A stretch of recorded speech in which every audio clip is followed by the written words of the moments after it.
Hi guys, Dr. Wendy Dearborn here from the Laws of Attraction in Action and Food Beyond Its Nutrition. Well guys, today is day 1352 of our whole food plant-based pescatarian eating experience. And in my pot today, I have a smoked salmon and potato chowder. Guys, packed with vegetables, as you can see, loads of vegetables and some smoked salmon. Now, I do a corn and smoked salmon chowder. It's actually a twist off of that. This is actually gluten and dairy free.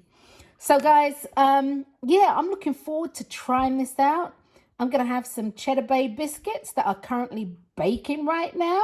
And once they're done, I'm going to plate it all up. You see all of that? That's the time. That's time.